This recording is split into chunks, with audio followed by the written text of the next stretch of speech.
Hola, ¿qué tal? Última parte de los vídeos dedicados a lo mejor del año o al menos a lo que yo más he disfrutado.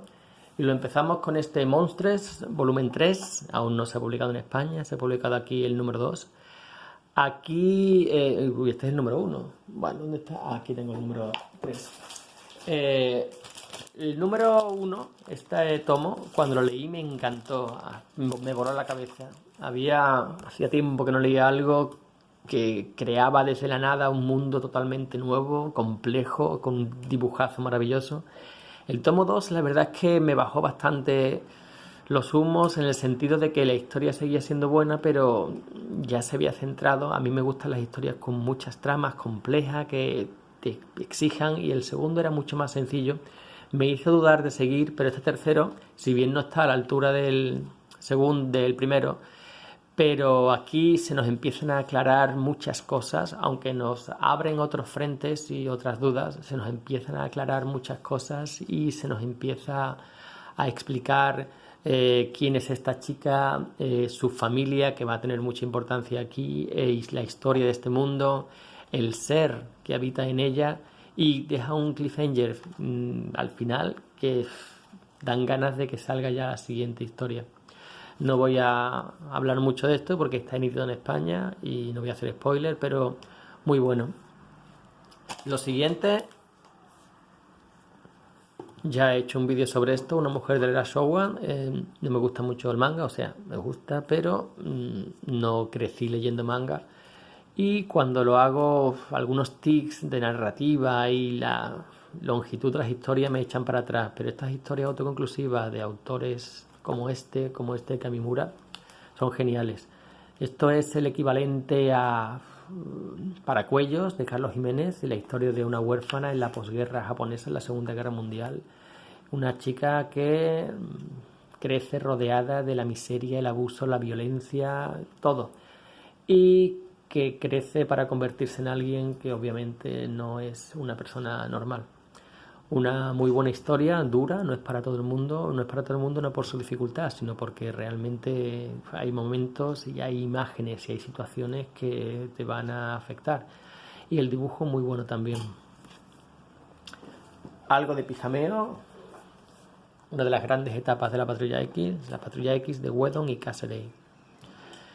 Eh, ¿Qué voy a decir de esto? El segundo integral que ha publicado Panini este año. Y bueno, si creciste con la Patrulla X clásica, la de Claremont, Byrne, Paul Smith, esto te va a encantar. Un dibujazo de Cassaday. Cassaday ya tocó el cielo en Planetary, aquí se mantiene, y a partir de aquí no sé qué ha hecho. Para mí que lo han aducido, porque nunca ha vuelto a dibujar al mismo nivel, ni siquiera en la serie esa de Vengadores, ni mucho menos en las portadas que ha hecho últimamente. La de Conan era para matarle. Aquí, como digo, no está a la altura de Planetary, pero aún cumple muy bien. Y vemos la resolución de las tramas de todo lo que nos había planteado Whedon en el primer tomo. Muy bueno, respetuoso con los mutantes, a la misma vez buscando ampliar los horizontes de la franquicia. Y en fin, una delicia tanto si eres aficionado como si no. Pero si eres aficionado, tienes el plus de que disfrutas por fin historias bien contadas después de mucho tiempo con esos personajes. Lazarus. Lazarus, el quinto, a la espera del sexto. Lazarus se ha convertido en una de las mejores series de la actualidad. Ruka y Lark han conseguido crear una historia de ciencia ficción con tintes de género negro, en la que nos crea un mundo futurista, no muy futurista, cercano en el tiempo, en el que el mundo está dividido en familias, familias criminales. Cada una de ellas tiene un guardaespaldas, digamos, un representante, un Lazarus, que es el que se encarga de dirimir los asuntos de las familias para evitar los enfrentamientos directos entre ellas. En verdad es una traslación del mundo medieval, señores feudales que dirigen grandes extensiones de territorio, y la población que vive en ellas, que son más que pesan, son súbditos. Y para evitar las guerras abiertas tenía a su campeón, a su caballero. Aquí Lazarus, en este Lazarus de esta familia Carline, es una mujer entrenada desde pequeña, que se le hace creer que es miembro de la familia, pero en verdad es otra cosa muy diferente. Y aquí descubrimos hasta qué punto es diferente. Muy buena, no solo por la historia, no solo por el personaje que es capaz de crear Lark, Ruka, sino por el mundo que es capaz de construir, totalmente creíble y genial. de verdad muy bueno. Una serie que no sé por qué no he hablado antes de ella, Brixland, han publicado el segundo tomo este año. Brixland es obra de Brian Wood, el de Northlanders. Publicaron ya hace tiempo el primer tomo, que me encantó. El primer tomo es la historia de una familia, una de estas familias supremacistas que viven en Estados Unidos y que consideran que su territorio está fuera de la jurisdicción de Estados Unidos. Se consideran americanos, pero consideran que el gobierno federal los trata como súbditos. Esta familia vive del crimen, del contrabando, del tráfico de drogas, de armas y tal, y empieza la historia cuando la mujer del líder de la familia, una familia patriarcal, machista y tal, pues decide que su marido, que lleva años en prisión, ya no va a seguir mandando. Hace una lucha por el poder, toma el control, y vemos en el primer arco argumental como los diferentes hermanos de la familia, todos muy diferentes, pero todos que comparten la visión supremacista, racista, independiente de sus padres, cómo se posicionan. Y vemos también cómo este lugar, este Brixland, la tierra de los bricks, cómo se autogestiona, cómo viven, cómo esto es white trash, esta basura blanca que llaman los americanos a este tipo de personas, blancos, racistas, pobres e ignorantes, que viven dentro de pequeñas comunidades cerradas, armados hasta los dientes. Y bueno, la primera historia fue muy buena. La segunda, en cierta forma, fue un bajón, porque la segunda es la que han publicado este año. Primero, porque aunque en cierta forma se quita el aroma a Scalped que tenía la primera, que tenía muchas cosas que recordaban a Scalped, de una comunidad cerrada y endogámica, un agente del FBI que quiere infiltrarse, pero aquí se quita ese tufillo que tenía, pero la historia principal, una historia larga, para mí no está a la altura. Sin embargo, las historias que la continúan son muy buenas. Historias que dan mucha más trasfondo y profundidad a los personajes secundarios que nos presentaron en la primera y a todo este entorno, todo este país de los bricks, tierra de los bricks. El talón de Aquiles es el dibujo, que me parece que no está a la altura para nada. Si esto tuviera no ya un Quitely, sino un dibujante en condiciones, un R.M. Guerra, esto sería un bombazo. Pero aún así, muy recomendable.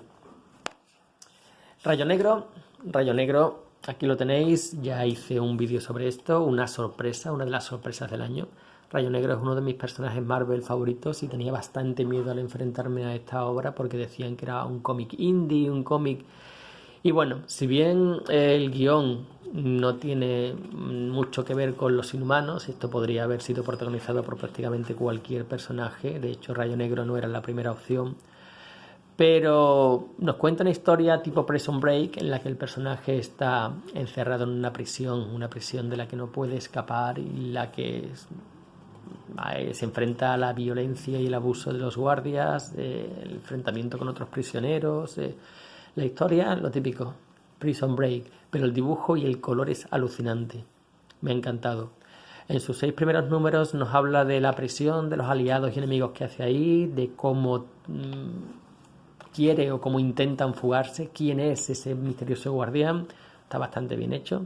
La segunda parte ya involucra tramas de los inhumanos de los últimos años, de cuando han intentado hacer a los inhumanos como los nuevos mutantes de Marvel, sustituyendo a los mutantes por problemas de derechos en el cine y tal.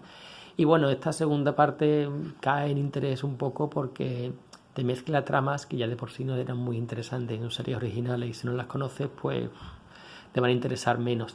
Pero los personajes están muy bien desarrollados. Este Rayo Negro se enfrenta a sus pecados del pasado. Vemos a personajes del universo Marvel. En fin, en conjunto una buena lectura y sobre todo destacable por el color. Este tío va a ser, el Christian Ward va a ser grande dentro de poco. Otra cosa muy diferente que ha terminado este año también, El Castigador, de la serie Max.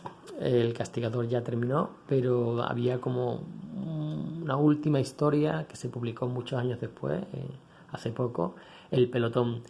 Aquí, aunque no estamos formalmente dentro de la serie Max del Castigador, esto es un capítulo más, un epílogo, podríamos decir, en el que Si habéis leído la historia, los 12 tomos que la componen, pues veréis que hubo un periodista que quiso... Bueno, no voy a contar mucho de la trama, pero básicamente es un periodista que hace una entrevista a los compañeros o a los supervivientes o a la gente que conoció a Frank Castle antes de la masacre del primer tomo. La masacre que, según Ellis, lo convirtió en el castigador, quitándole importancia y peso a la muerte de su familia. Un muy buen tomo, una muy buena historia, y en general El Castigador Max es de lo mejor que ha publicado Marvel en toda su historia. Hay alguna saga que flojea un poco, digamos, pero en general un cómic como tiene que ser. Y un cómic que ha tenido bastantes críticas, pero que a mí me ha gustado mucho, lo siento, We Stand on World. Esto es de Vaughan, un Vaughan más intrascendente y menos ida de olla. Esto no es saga, esto no es Paper Girls, gracias a Dios. Y aquí nos cuenta un futuro muy cercano en el que hay una guerra entre Canadá y Estados Unidos por los recursos. El agua escasea. Se supone que Canadá hizo un ataque preventivo contra Estados Unidos y falló. Así que Estados Unidos invadió a Canadá y nos cuenta la historia de un grupo de rebeldes que se enfrentan a los americanos con un montón, ya veis, es un futuro cercano, pero con una tecnología militar impresionante. El dibujo es de un viejo conocido de los 90, Steve Scrooge, y para mí lo hace genial. Es lo mejor del tomo. Y la historia, aunque la gente lo critique mucho, la verdad es que me ha parecido muy entretenida.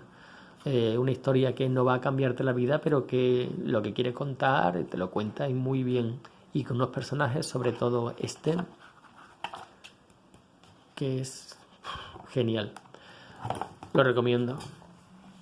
Y si tuviera que recomendar por encima de todo lo que hemos hablado un cómic, sería este. Tampoco voy a hablar mucho de él porque ya hicimos un vídeo dedicado a La Aguja, para mí lo mejor del año.